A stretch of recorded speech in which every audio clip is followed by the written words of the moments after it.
एक लड़का जिसके पास सिटी में रहने के घर नहीं होता, ये अमीर लड़कियों के साथ अफेयर करता है और उनके ही घर में रहता है। अब आगे क्या होगा ये हम आज की हमारी मूवी स्प्रेड 2009 की एक रोमांटिक हॉलीवुड मूवी में देखेंगे।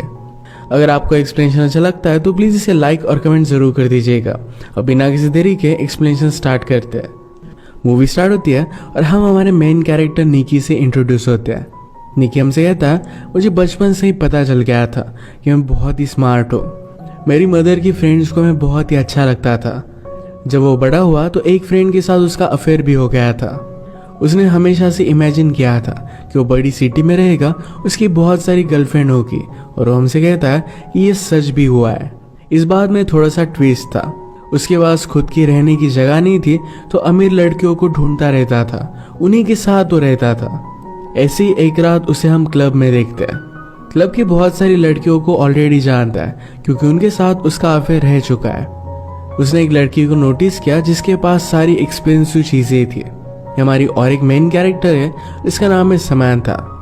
समंथा को पार्टी से ज्यादा देख के उसके पीछे पीछे चलने लगता है। उसने उसका नाम पूछा, कहता है तुम इतनी जल्दी यहाँ से जा क्यों रही हो, मैं तुम्हें तुम्हारे घर छोड़ सकता हूँ। समंथा उसे ज्यादा भाव दे नहीं रही थी। उसने कहा कि तुम बहुत क्यूट हो पर मैं तुम्हें घर पर नहीं लेकर जाऊंगी। निकी पूछता है कि क्या तुम्हारी शादी हो गई है। समंथा ने ना कहा। वो फिर पूछता है कि क्या तुम किसी से प्यार करती हो। वो फिर से मना करती है। वो क्लियर करती कि मैं तुम्हें जानती भी नहीं। ये बात सुनने के बाद निकी उसके पास आ गया। ये दोनों एक दूसरे को किस करते हैं। निकी फिर उसके साथ उसके घर पर आ जाता है।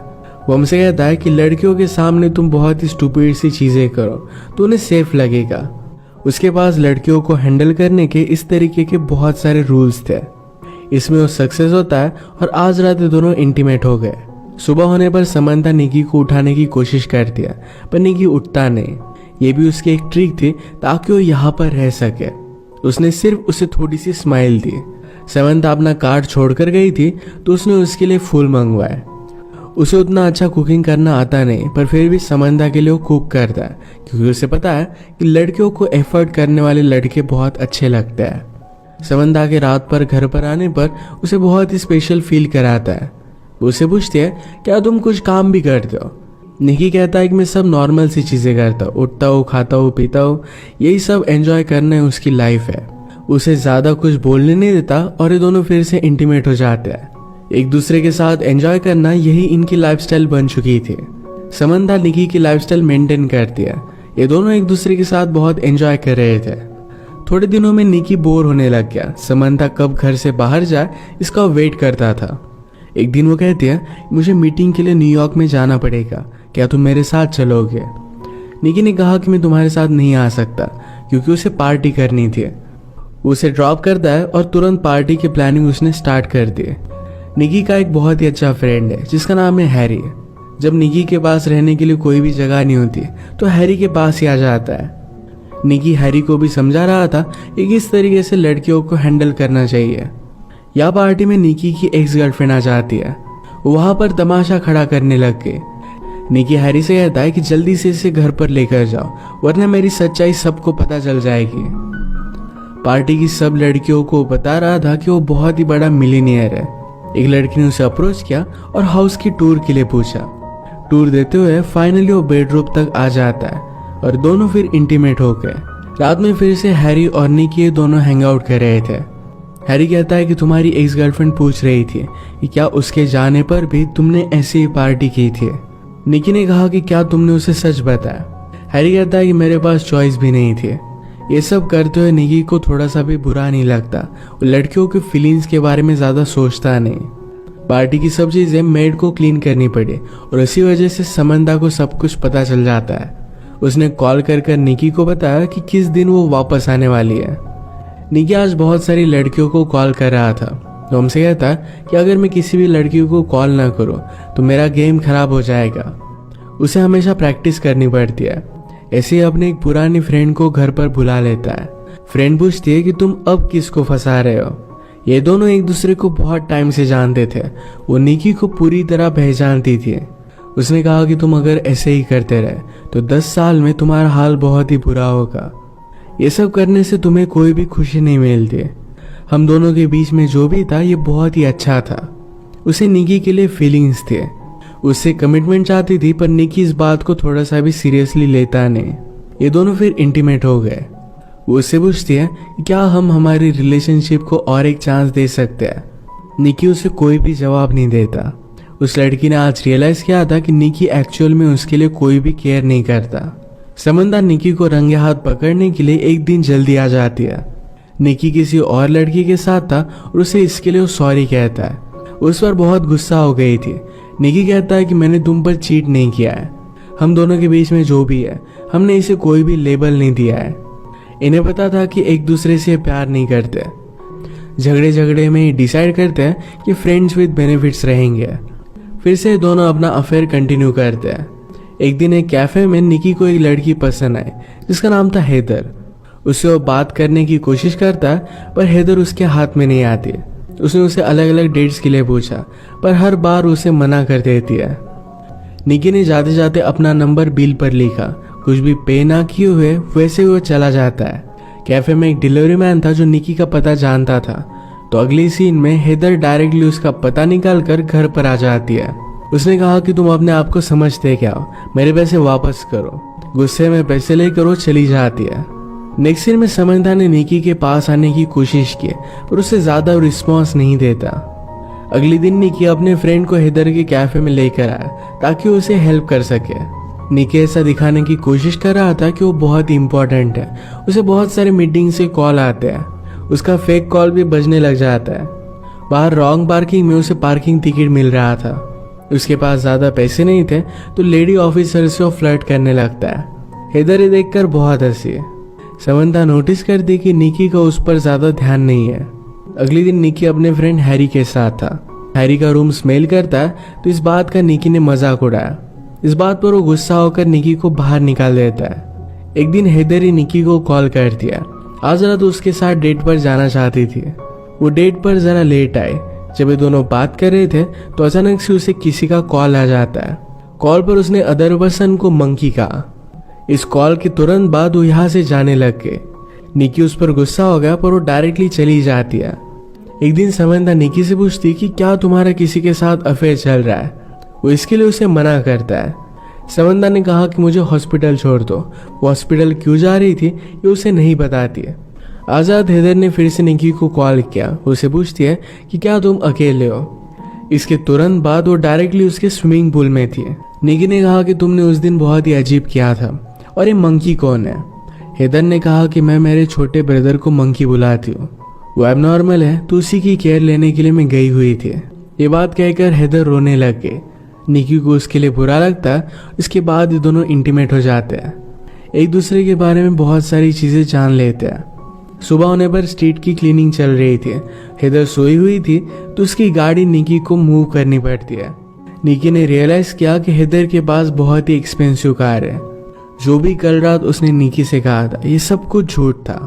जिस तरीके से निकी लड़कियों को फंसाता है, उसी तरीके से हेदर रिच आदमियों को फंसाती है। ये सब कुछ निकी समझ गया और उसे घर से निकाल देता है। 2 दिनों के बाद समंता हॉस्पिटल से वापस आई। उसने अपने प्राइवेट पार्ट की सर्जरी की थी। उसे रेस्ट की जरूरत थी, तो रात में निकी क्लब पे चला गया। रात भर वो किसी और लड़की के साथ था, तो इस वजह से समंता बहुत ही ज्यादा गुस्सा हो जाती है। निकी भी उससे बहुत ही परेशान हो गया था। वो कहता है अब हम दोनों एक साथ नहीं रह सकते। समंता का गुस्सा शांत होने के बाद निकी ने कहा तुम्हें भी और कोई मिल जाएगा। उसे पूछती कि अब तुम कहाँ जाओगे। निकी को कुछ भी पता नहीं था। उसे तुरंत एक लड़की का कॉल आ जाता है, तो समंता इस पर गुस्सा हो गई। निकी का फोन लेकर वो पानी में डाल देती है। अब वो किसी के पास भी नहीं जा सकता, उसे स्ट्रीट पर ही रहना पड़ता है। रात में वो फिर से अपनी ओल्ड फ्रेंड के पास आता है। अब वो उससे कहने लग गया था कि तुम मुझे बहुत ही अच्छी लगती हो। इस बात पर वो थोड़ा सा भी बिलीव नहीं करती। उसने कहा कि तुम अगर एक्चुअली मेरे बारे में केयर करते तो मेरी लाइफ में चल क्या रहा है इसके बारे में पूछते। वैसे भी वो किसी और के साथ अब रिलेशनशिप में थी, तो निकी के साथ नहीं रह सकती। निकी फिर अपने फ्रेंड हैरी से मिलने के लिए क्लब में आया। हैरी अपने और एक दूसरे फ्रेंड के साथ था। क्लब में काम करने वाली लड़कियों के साथ वो फ्रेंड बहुत ही बदतमीजी से पेश आता है। इस बात से निकी का उससे झगड़ा हो गया और वो बाहर आ गया। हैरी ने कहा कि तुम कर क्या रहे हो। निकी ने कहा कि इस तरीके से बिहेवियर अच्छा नहीं होता। हैरी कहता है कि तुम भी एक्चुअल में लड़कियों की फीलिंग्स के बारे में कुछ भी नहीं जानते। मैं मेरी सिस्टर को तुम्हारे पास आने भी ना दूं। निकी उसकी सिस्टर को लेकर एक गंदी बात करता है। इस वजह से हैरी और निकी में भी फाइट हो गए। अब वो उसके साथ भी नहीं रह सकता। उसने और एक क्लब में जाने का ट्राई किया पर ये प्राइवेट पार्टी थी तो इस वजह से वो जा नहीं पाता। रात में वो अपनी मदर को कॉल करता है। इस सिटी में आने के बाद वो अपने घर पर गया ही नहीं था। मदर पूछती कि क्या वहां पर तुम कुछ काम कर रहे हो। निकी इसका जवाब नहीं देता तो उस वजह से मदर भी उस पर गुस्सा आती है। एक दिन वो एक होटल पर जाकर वहां की एक रिच लेडी के साथ फ्लर्ट करता है। ये सब करते हुए हेदर ने उसे देख लिया। उसके पास आई तो निकी ने जो भी उसके साथ किया था इसके लिए उसे सॉरी कहता है। हेदर कहती कि मुझे तुम्हारी सिचुएशन के बारे में पता है, हम दोनों एक जैसे ही है। निकी के पास खाना खाने के भी पैसे नहीं थे तो फिर हेदर उसे अपने घर पर लेकर गई। उसके प्रीवियस बॉयफ्रेंड के साथ उसका भी ब्रेकअप हो गया था। आज वो कुछ कॉल्स लगाती है तो रात में उसकी डेट फिक्स थी। डेट से वापस आने के बाद उसने निकी के साथ टाइम स्पेंड किया। हेदर को अपनी एक फ्रेंड का कॉल आता है कि एक बहुत ही रिच मिलियनियर है और उसका अभी भी ब्रेकअप हुआ है, तुम जाकर वहां पर ट्राई कर सकती हो। हेदर फिर निकी को भी उस पार्टी में लेकर जाती है। उस मिलियनियर को पटाने के लिए निकी हेदर को हेल्प करता है। उसे हंसने के लिए कहता है, उसके साथ डांस करने के लिए कहता है। मिलियनियर की नजर हेदर पर पड़ी और फिर ये दोनों बात करने लग गए थे। पार्टी के बाद निकी कहता है कि तुम उससे जितने भी पैसे लोगी उसका मुझे कुछ कट चाहिए। हेदर उसे साफ साफ मना कर देती है। रात में उसे उसने काउच पर सोने के लिए कहा। थोड़ी देर में निकी उसके पास आ गया। वो कहता है कि हम दोनों एडल्ट्स हैं, एक दूसरे पर कंट्रोल तो कर ही सकते हैं। स्लोली उसके पास आ जाता है और फ्लर्ट करने लग गया। इसके बाद दोनों इंटीमेट हो गए। एक दूसरे के साथ जब भी होते हैं तो बहुत ही ऑनेस्ट होते हैं। एक रात डिनर करते वक्त निकी को एक लड़की ने पहचान लिया, उसके साथ बहुत ही बुरा बर्ताव कर दिया। ये बात हेदर को उतनी अच्छी नहीं लगी। वो निकी के सारे हालात समझ लेती है। ये दोनों फिर एक दूसरे के साथ बहुत सारा टाइम स्पेंड करने लग गए थे। हेदर का किसी और आदमी के साथ बाहर जाना निकी को अच्छा नहीं लगता। एक दिन हेदर को अपने एक बॉयफ्रेंड से इन्वॉल्व मिला जिसमें उसे शादी के लिए पूछा गया था। इसके बारे में वो निकी से कहती है, उसने कहा कि मैंने अभी अभी उससे ब्रेकअप किया है। निकी इस बात से सरप्राइज था क्योंकि इस बॉयफ्रेंड के बारे में उसे कुछ भी पता नहीं था। वो कहती कि वो बहुत ही ज्यादा अमीर है। निकी पूछता है, तुमने फिर उसके ब्रेकअप क्यों किया। समंता ने कहा क्योंकि मैं तुमसे बहुत ही प्यार करती हूँ।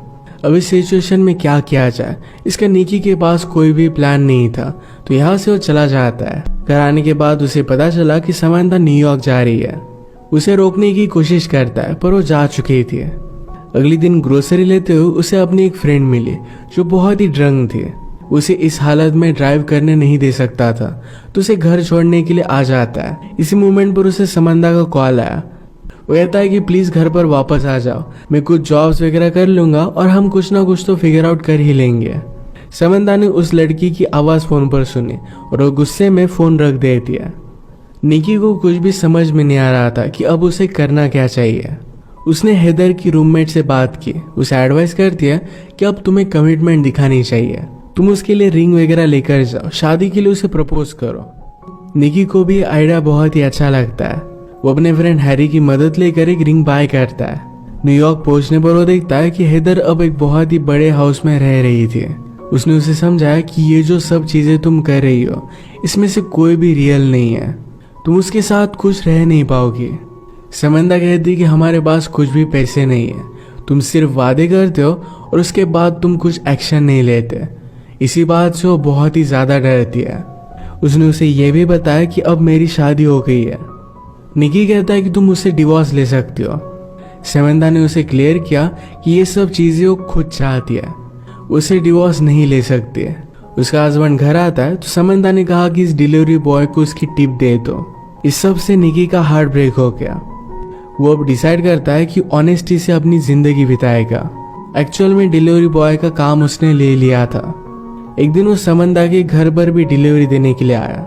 ये एक दूसरे को ख्याल रखने के लिए कहते हैं। निकी हमसे कहता है, इस सिटी में सपने लेकर मेरे जैसे बहुत सारे लड़के आते रहते हैं। कुछ दिनों के बाद वो वापस चले जाते हैं, पर मैं यहाँ से जाने वाला नहीं। यहाँ रहकर वो ऑनेस्टली फाइट करेगा। रियल प्यार को ढूंढने के लिए वो होपफुल था। और इसी के साथ ये मूवी एंड होती है। फाइनली वो सुधर चुका था।